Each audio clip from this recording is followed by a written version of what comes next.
Pessoal, dá uma olhada no saque que eu fiz essa semana trabalhando para a internet com o YouTube, olha só. E esse aqui é o meu resultado com apenas um canal Dark, sem precisar aparecer e sem precisar investir absolutamente nada. Mais de 250 mil reais que eu recebi aqui na plataforma do AdSense.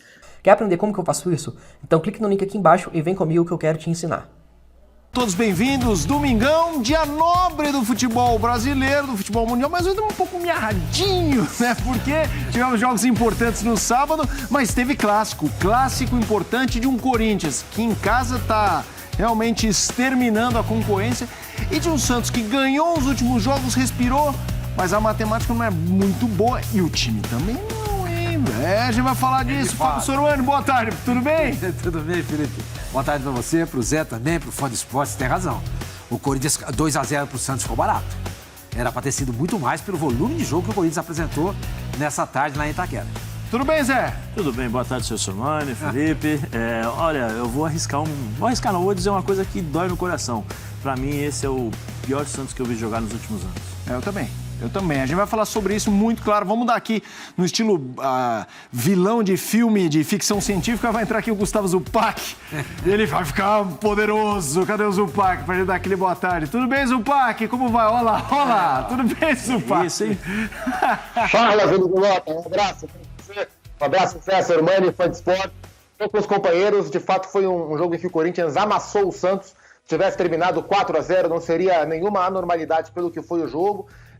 Pontos positivos para o Corinthians, que fez uma partidaça dentro das próprias dificuldades que o Corinthians vem encontrando para jogar bem, como jogou hoje contra o Santos. Não é comum o Corinthians jogar tão bem como jogou hoje contra o Santos, mas também tem a ver com a fragilidade. Acho que permissividade é uma boa palavra para definir o comportamento do Santos, que expôs as suas fragilidades e possibilitou ao Corinthians jogar melhor do que vinha jogando. E o Jô, hein? O Jô foi o destaque do jogo, Felipe. Do Corinthians e do Santos, vamos colocar os melhores momentos na tela para a gente começar esse debate aqui no Sport Center. Sejam todos bem-vindos. Partiu o Sport Center neste domingão. Olha, vocês falaram que o Corinthians amassou. Ô Zé, no primeiro tempo o Santos não deu nenhum chute a gol do Corinthians. Ficou ali naquela postura defensiva. Como é que você avalia os comportamentos corintiano e santista nesse jogo? Não, primeiro a questão da qualidade, né? A qualidade do elenco do Corinthians, dos 11 titulares, ela é muito superior aos 11 do Santos. Depois as escolhas feitas pelo Carille, eu acho que o Carille poderia ter colocado um time melhor, por exemplo, na frente o Marcos Guilherme junto com o Lucas Braga, ter segurado um pouquinho mais o Tardelli, né? Para você tentar criar algumas dificuldades para a equipe do Corinthians, mas não deu. Hoje eu falo assim como eu falei, né, no começo do programa, de coração, porque eu joguei no Santos, né? Eu sempre, por onde passei, sempre me apeguei muito ao time, aos meus amigos, aos meus companheiros, e assim, é difícil você ver o Santos jogando com essa qualidade de jogo, né? O Carille, como eu falei, teve problemas na escalação, mas o Corinthians, com a facilidade de fazer essa bola jogar de um lado para o outro no meio campo. Renato Augusto com probleminhas para fazer a marcação, porque o Carille recuava todo o time do Santos. Renato Augusto saía dessa marcação e distribuía o jogo com uma facilidade enorme. Eu acho que se o Corinthians tivesse arriscado um pouquinho mais, pressionado no sentido de chutar a gol, tentar jogadas mais agudas, eu acho que o Corinthians no primeiro tempo já teria feito 2 ou 3 gols, com uma tranquilidade enorme, né? Porque, como o Zupac falou, né? A passividade dessa equipe do Santos, né? A tranquilidade que a equipe do Corinthians jogou, especialmente no meio-campo, porque quando você domina o meio-campo, você domina o jogo. Foi o Renato Augusto, Gabriel, que tinha dificuldades, teve dificuldades nos últimos jogos, né? A gente até estava conversando durante a semana com o seu Sormani nos programas. Jogaram hoje tranquilamente. Eu não sei nem se o Cássio cansou, se o Cássio suou, se o Cássio gastou a luva, porque o Santos não passou no meio-campo. Não, o Cássio só apareceu no jogo na hora que saiu o gol do Gabriel, que ele cruza o campo para comemorar assim, com o Gabriel. Eu entendo alguns jogos que o Carille optou por deixar alguns jogadores de fora. Mas, por exemplo, num jogo como o Corinthians, num clássico, Corinthians e Santos, o Santos não pode perder para o Corinthians. Então, assim, o Sanches está mal, beleza, mas é um cara experiente. Coloca num jogo como esse. o Lucas Braga está no banco, vou deixar o Tardelli junto com o Marcos Guilherme. O Marcos Guilherme, a característica do Marcos Guilherme qual é?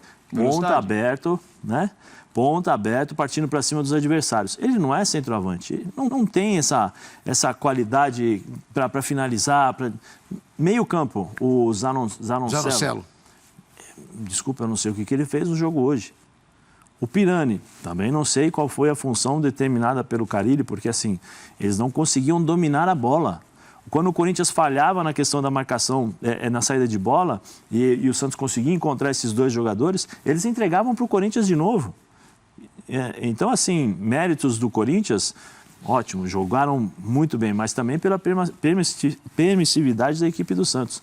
E o Corinthians, a tendência em casa, já ia falar, né? No Corinthians, né? Como a gente fala na rádio, né? É subir cada vez mais e adquirir confiança. Né? Vamos fazer o seguinte, a gente aqui tem muito assunto para falar, tanto do jogo como um todo, quanto nos contextos de cada equipe, né? O Corinthians agora no G4, passou o Fortaleza, a Red Bull Bragantino, está em 4º lugar. Se terminasse o campeonato nessa rodada, estaria na fase de grupos da Libertadores. E o Santos nesse contexto de rebaixamento que tem São Paulo, tem Grêmio, tem Atlético Goianiense, Atlético Paranaense, o Bahia, tem muito time para a gente embolar também ao Santos. Mas falando em contexto de jogo, Sormani, quero te ouvir. Há pouco a gente viu os números do Jô. Gostou desse Corinthians? O Corinthians se destacou hoje até quando por méritos próprios e até onde pela debilidade do Santos? Essa pergunta é muito boa. Eu me lembro que acho que foi no Campeonato Paulista, o Corinthians ganhou do Santos na Vila Belmiro por 2-0. Inclusive aquele menino, Raul Gustavo, zagueiro, fez um gol. Sim. Nossa, o Corinthians, que partida, etc e tal. Eu falei, olha, não se empolguem, foi contra o Santos. Tanto é que o Santos só escapou do rebaixamento no Campeonato Paulista na última rodada em casa contra o São Bento. Eu acho que vale a mesma coisa para agora.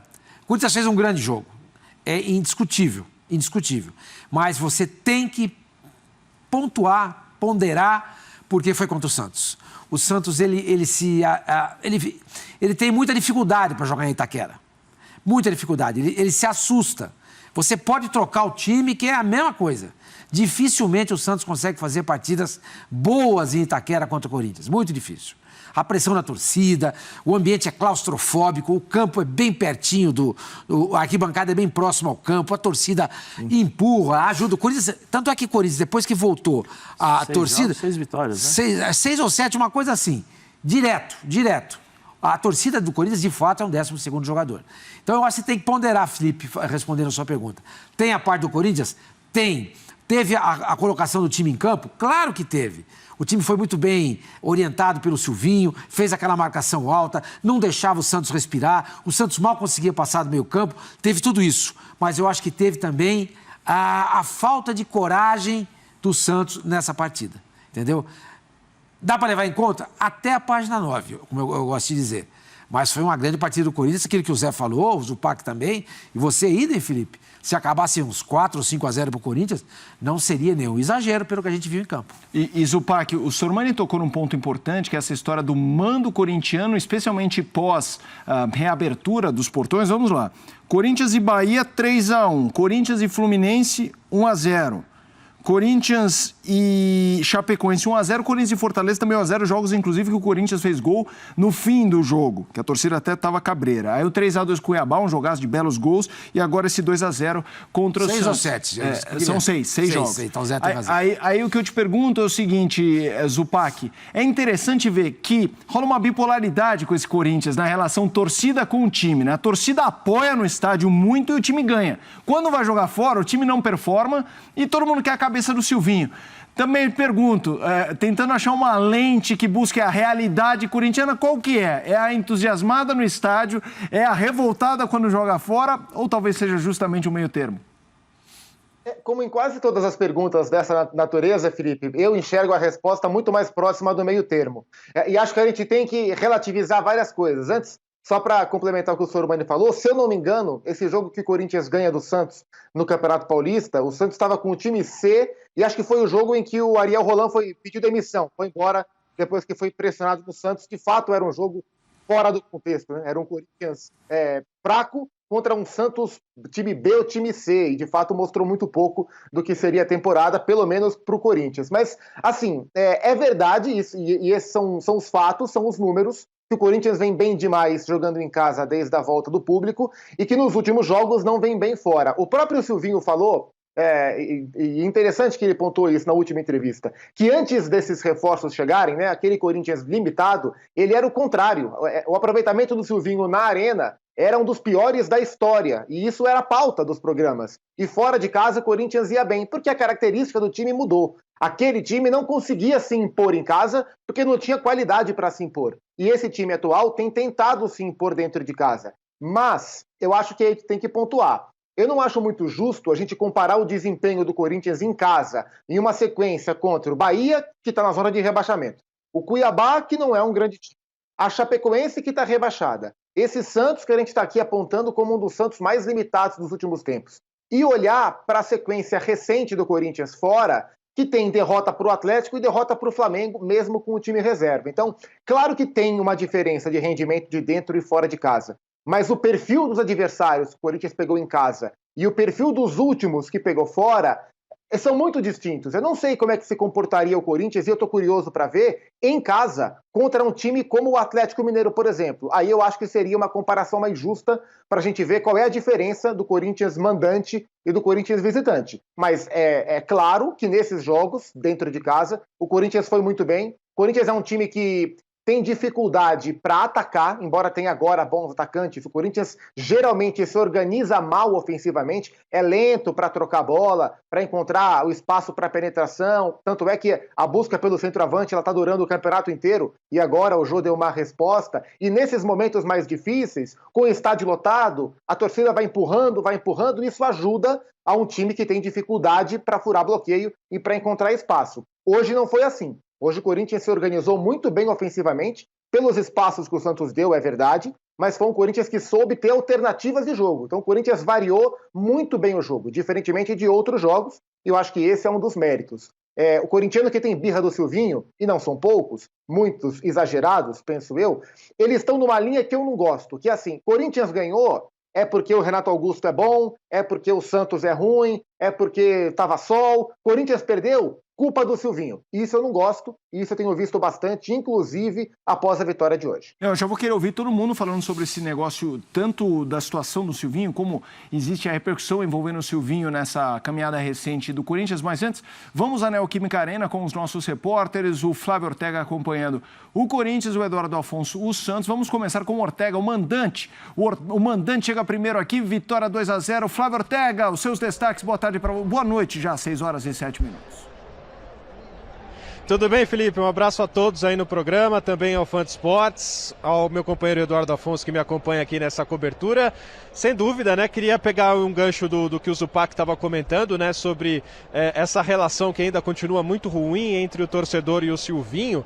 Para dizer também que hoje o Corinthians teve uma atuação aqui muito boa, mas também com a participação direta na vitória de dois personagens que, se não tem assim a rejeição que o Silvinho tem, também estavam enfrentando ou estão ainda enfrentando há muito tempo, né? Críticas muito duras, críticas fortes por parte da própria torcida.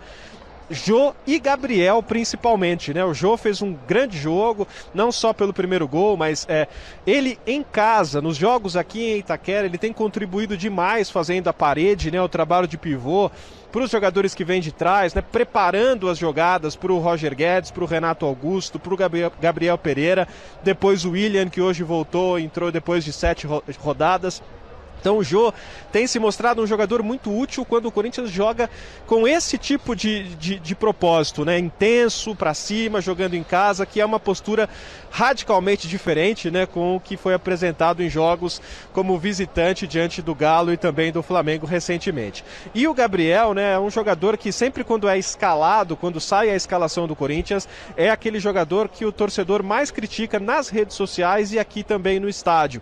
Então o gol talvez tenha sido importante importante, a atuação também foi boa, mas o gol para o próprio Gabriel, né, recuperar um pouquinho da autoestima, da confiança que é tão importante no futebol. Corinthians, enfim, buscava tanto isso, Felipe, chega com 53 pontos e a combinação de resultados da rodada ao G4, algo que não acontecia desde outubro de 2019, faz bastante tempo mesmo, 83 rodadas depois, o Corinthians volta ao G4 do Campeonato Brasileiro. Até temos aqui as contas certinho, 19 rodadas do Brasileirão de 19, as 38 rodadas do Brasileirão de 2020 e as 33 anteriores antes do Corinthians voltar ao G4 dessa vez. E com esses 53 pontos, o Corinthians ainda faltando 12 em disputa, já superou toda a campanha do Brasileirão do ano passado, quando somou em 38 rodadas 51 pontos. Então, naquilo que vocês comentavam agora há pouco, né, um time que no começo da temporada tinha um objetivo, que era não cair, agora já tem objetivos maiores, alçando voos mais altos, também com acréscimo técnico dos reforços que foram contratados. Então, daqui a pouco a gente vai acompanhar a entrevista coletiva do Silvinho, vai falar da volta do William, vai falar desses jogadores que estão recuperando o carinho da torcida, sem contar dos talentos dos reforços que chegaram e ajudaram o Corinthians a mudar de patamar dentro desse próprio Campeonato Brasileiro. Pessoal, dá uma olhada no saque que eu fiz essa semana trabalhando para a internet com o YouTube, olha só. E esse aqui é o meu resultado com apenas um canal Dark, sem precisar aparecer e sem precisar investir absolutamente nada. Mais de 250 mil reais que eu recebi aqui na plataforma do AdSense. Quer aprender como que eu faço isso? Então clique no link aqui embaixo e vem comigo que eu quero te ensinar.